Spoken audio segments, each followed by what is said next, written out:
Salut ma famille, c'est Chronique Data, j'espère que vous allez bien. Alors il y a quelque chose qui fait énormément parler dans le monde du football depuis hier, c'est le fait que Mbappé va quitter le PSG à la fin de la saison.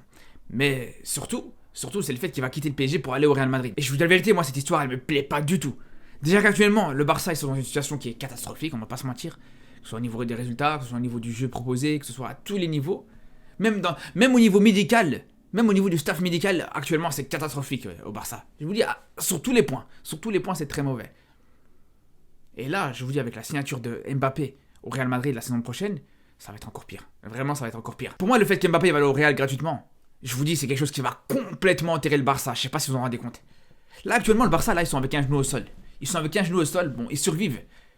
Mais quand Mbappé va arriver au Real, et encore une fois, comme je vous dis, gratuitement, là, c'est fini, t'arriveras plus du tout à rivaliser. C'est impossible. Déjà là, t'as du mal à rivaliser, alors que c'est une équipe du Real Madrid, que avec des blessés, que avec des jeunes. T'as un Benzema qui est parti, il a même pas été vraiment remplacé. Et malgré ça, le Real Madrid, là, ils ont une avance énorme sur le Barça. Malgré ça, on a tous vu le dernier Classico, comment c'était honteux pour le Barça, tellement la différence aussi, elle était énorme à ce niveau-là entre les deux équipes. Mais c'est sûr qu'avec Mbappé, qui va arriver gratuitement au Real, vous pouvez dire au revoir au Barça, les gars. Vous pouvez dire au revoir au Barça. Aujourd'hui, quand on sait que Mbappé va aller au Real Madrid gratuitement, qu'en plus de ça, même Davis, il y a de grandes chances qu'il parte gratuitement aussi au Real.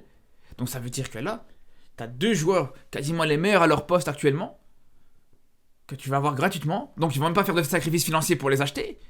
Et juste derrière, voilà, l'argent qui aurait pu servir à acheter ces joueurs-là, ils pourront le réinvestir pour acheter encore d'autres joueurs. Vous imaginez ou pas l'équipe que pourrait faire le Real Madrid comme ça? Et déjà, ce qui est surtout fou actuellement, c'est que là, on parle pas du PSG par exemple, de City comme à l'époque, on parle pas de Chelsea par exemple aussi, on parle pas d'United. On parle d'une équipe du Real Madrid qui sait recruter. On parle d'une équipe du Real Madrid qui sait se gérer. On parle surtout d'une équipe du Real Madrid que même, justement sans ce genre de joueur, elle arrive à être largement au-dessus de la concurrence. Mais là, tu vas leur rajouter un Mbappé avec une valeur de combien? Plus ou moins 200 millions. Tu leur rajoutes un Davis, plus ou moins 100 millions aussi. Ça veut dire qu'ils auront deux joueurs qui vont arriver, qui coûtent 300 millions à eux deux, mais ils vont faire des économies. Ils vont les avoir gratuitement. Bon, ils vont devoir payer leur salaire et leur prime de signature, mais on sait bien que ça va pas arriver à ce niveau-là. Donc c'est sûr qu'avec ces 300 millions, mais ils vont pouvoir se faire plaisir. Ils vont te prendre Mbappé, ils vont te prendre Davis. Juste derrière, ils peuvent te prendre clairement les meilleurs joueurs du monde. Ils peuvent te prendre Haaland sans problème, par exemple. Et ça en parle. Ça en parle d'ailleurs, cette rumeur autour de Haaland avec le Real Madrid. Et ça m'étonne pas du tout, mais bien sûr. Comment tu veux qu'ils se privent? Ils t'économisent justement le transfert d'Mbappé. Mbappé qui a plus ou moins la même valeur qu'Haaland, qui est tout de même un peu plus cher. Mais c'est clair et net qu'aujourd'hui, c'est la seule équipe qui peut se permettre de le faire, donc ils vont pas se priver du tout, parce que financièrement, ils peuvent se le permettre. Et même au niveau du fair play financier, ils peuvent se le permettre sans problème. Ils vont pas être handicapés par le fair play financier. Contrairement à une équipe comme le PSG, comme City, ou comme d'autres équipes qui ont les moyens, mais ils vont être bloqués par le fair play financier.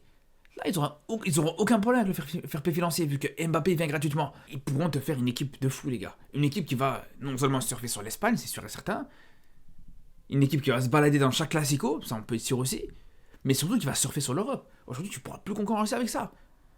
Ça m'étonnerait même pas qu'on voit vraiment une différence d'écart entre le Real Madrid et les autres équipes en Liga sur les autres saisons qui vont arriver, les gars. Je sais pas si on se rend compte de ça. De toute façon, c'est simple. Là, ils sont en train de surfer sur cette Liga sans problème. Est-ce que vous vous rendez compte que sur le dernier match, ils ont tapé Girone 4-0, Girone qui est la deuxième équipe actuellement dans ce championnat-là. Et ils ont tapé 4-0 avec toute la défense du Real quasiment qui était blessée. Vous imaginez ou pas, les gars? T'as quasiment toute ta défense qui est pas là, qui était absent pour ce match. T'as réussi à gagner sans problème. T'as gagné 4-0 contre les deuxièmes. Contre une équipe qui en a mis 4 au Barça récemment. Contre une équipe qui fait une bonne saison. Qui font une très bonne saison d'ailleurs. Donc quand tu sais que déjà comme ça, les mecs ils arrivent à surfer largement sur la Liga. Quand tu sais que déjà comme ça, avec autant de blessés, avec autant de trous dans différents postes, avec, comme je vous disais, Benzema qui n'a pas été remplacé, etc. Malgré ça, ils arrivent à surfer sur la Liga. Mais rajoute Mbappé là-dedans. Rajoute Davis là-dedans. Rajoute ces joueurs qui pourront te recruter avec l'argent qu'ils auront économisé sur le transfert de Mbappé ou de Davis. C'est là où je vous dis, le débat il va être clos, les gars. Le débat il va être clos. Et les premières victimes de cette histoire, ça va être le Barça, les gars.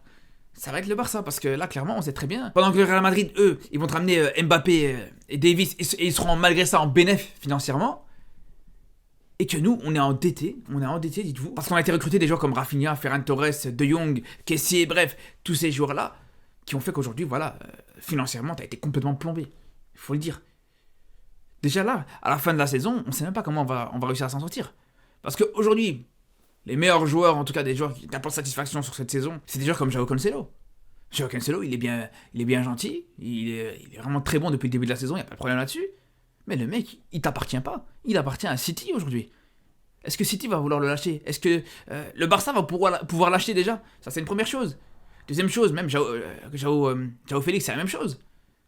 Est-ce que là, tu vas pouvoir l'acheter aussi? C'est là où c'est un problème. Parce que là, à force de faire des prêts à gauche, à droite, c'est bien. Mais est-ce que derrière, tu vas pouvoir assumer? Est-ce que derrière, tu vas pouvoir acheter ces joueurs-là? T'es même pas sûr. En plus de ça, comme je vous dis, financièrement, t'es au plus bas. T'as été activé des leviers financiers, des trucs comme ça, qui font qu'aujourd'hui, t'as pas le droit à l'erreur. T'es obligé de faire des résultats, que ce soit en Liga, que ce soit en Ligue des Champions, pour pouvoir rentabiliser ça. Pour pouvoir rembourser surtout ces leviers financiers que t'as pu activer. Et là, on voit bien que à cause des résultats sportifs actuellement, t'es pas sûr que tu pourras te relever de ça. Il est là le problème encore une fois.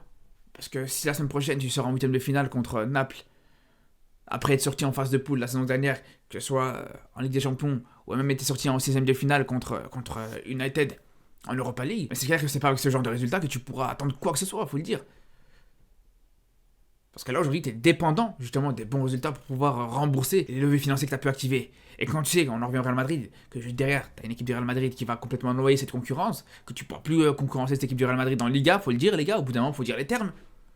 En Europe, ça va être la même chose. Sur les classicos, comme je vous dis, ça va être la même chose. Donc quand tu sais que tu ne pourras plus concurrencer cette équipe, mais faudra m'expliquer comment tu vas réussir à rembourser tes leviers financiers, encore une fois. Après, vous allez me dire, ouais, t'es pessimiste, mais les gars, comment tu veux ne pas être pessimiste? Quand tu vois que déjà, financièrement, toi, t'es au plus bas, et ton concurrent direct, il est au maximum. Bien sûr que tu peux être que pessimiste. Il y a peut-être des éléments qui peuvent te permettre d'avoir un petit peu d'espoir. On peut espérer, pourquoi pas, que la Super League, elle se fasse. Et à ce moment-là, voilà, on sait que financièrement, le Barça va gagner énormément d'argent là-dessus.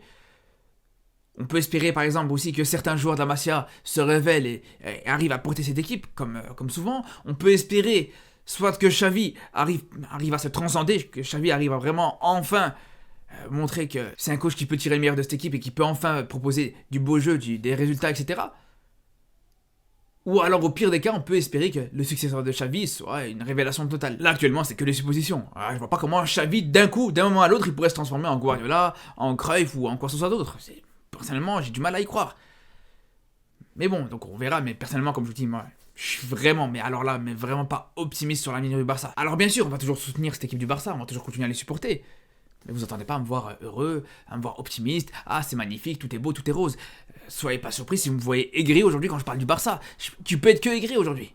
Tu peux être que aigri quand t'es un supporter de ma génération qui a connu les plus belles années de l'histoire de ce club et qu'aujourd'hui t'es quasiment sur les pires années. C'est sûr et certain que tu peux que être pessimiste. Bref, après j'espère me tromper. J'espère, pourquoi pas, voilà, sur les prochaines semaines, après le match contre Naples, vous dire, ah non, Xavi, là, clairement, aujourd'hui, il m'a convaincu. Même si, on va dire, le match contre Naples, c'est même pas celui sur lequel j'ai le plus d'attente, parce que moi, personnellement, je vois quand même le Barça passer ses huitièmes de finale. Mais c'est plus à partir des quarts de finale, où là, vraiment, on va voir ce que Xavi vaut réellement. Et c'est là où je vous dis, j'espère me tromper. J'espère voir Xavi qui va t'apporter satisfaction, qui va t'impressionner tactiquement, au niveau du résultat, au niveau du contenu surtout. On verra à ce moment-là. Mais bon, ça va être très compliqué. En tout cas, on se retrouve très vite justement pour parler du Barça avec ce match contre Naples qui arrive la semaine prochaine. Il y aura aussi une vidéo, aussi un petit coup de gueule que je vais faire justement par rapport au Barça, par rapport aux supporters du Barça. Ça arrivera dans les jours qui arrivent. Donc je vous dis à très très vite. Et surtout d'ici là, prenez soin de vous.